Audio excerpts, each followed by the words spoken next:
Chris, what did you make of some of the offensive possessions? I mean, I guess that looked like winning defense out there. Just offensively, I was didn't get enough points.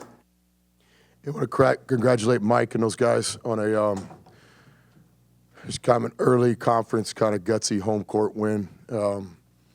We knew we were going to get their best shot. You look at their schedule coming up, the 3 road games after this one. You don't like to say must win and all that this early, but try to explain to our players that you're about to get their best shot. You're about to get their best crowd. You're about to get their best shot, their best aggressiveness, and that's exactly what happened, unfortunately, for us. We don't say this often with our teams, but we'll own it when it's true. The more aggressive team won the game tonight.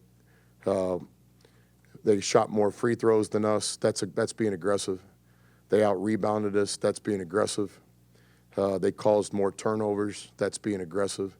I thought our guys had a lot of poise just to kind of stay in the game. The end of the first half was a critical point for us, and I thought we out-toughed them there just for about a 2 or 3 minute segment. But for the majority of the game, Oklahoma State was the more aggressive team. So I just want to congratulate Mike and those guys on a great home win. What about the aggressiveness, though? I mean, does that sort of shock you a little bit that guys aren't driving, not getting in the lane, not getting to the line?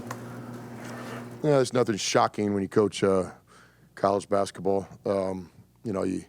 Again, we knew we were going to get their best shot. I would argue that's as well as they played this year in a lot of ways. Credit to Mike and his players.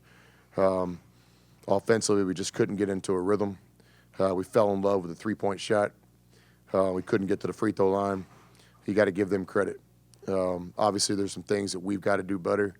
But I'm also not going to sit up here and not recognize how well and hard and aggressive Oklahoma State played tonight. How much did not having Trey mess things up for you? No excuse culture.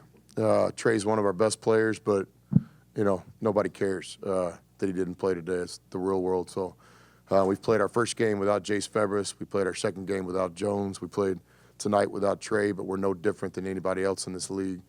With the COVID and things like that going on. So no excuse culture.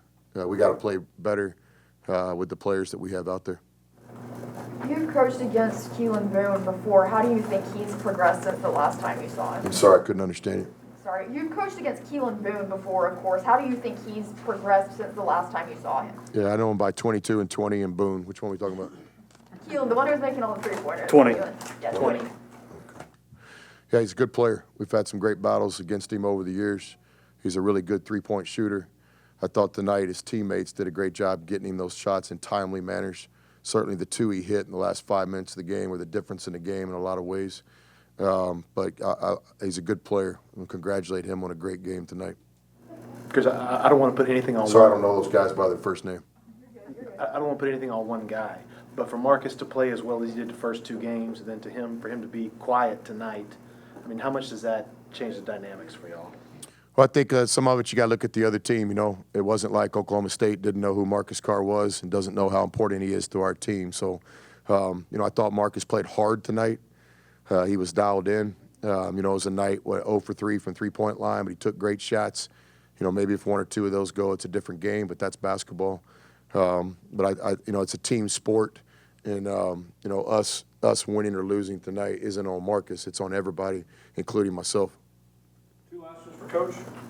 Chris, I know it's a little off topic, but you were coaching opposite Terrence Rencher. I know you played with him.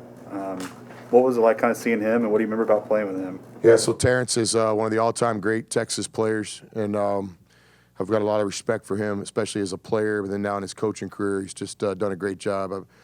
Personally, I like guys that grind it, and as good a player as he was, he's kind of come up the hard way in coaching too. So to see him at this level, I think he's a future head coach, period, sooner than later.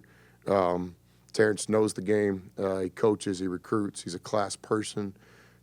He's everything that Texas basketball is about, and I know he's doing a great job here for Mike. Terrence Rencher will be a head coach very soon. I'd say enjoy him as you guys can around here because he won't be here for long. Last one. I mean, to keep, I don't want to belabor the point, but just what's your feeling about this aggressiveness? No free throws in the first half against K-State, but that changed everything the second half. Same thing tonight, none in the first half. And Ramey's 3 was only because the guy got up in the air. There was enough of that.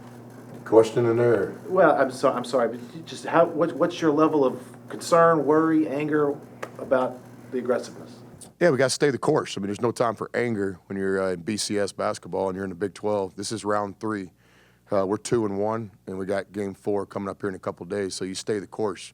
You don't get too high. You don't get too low.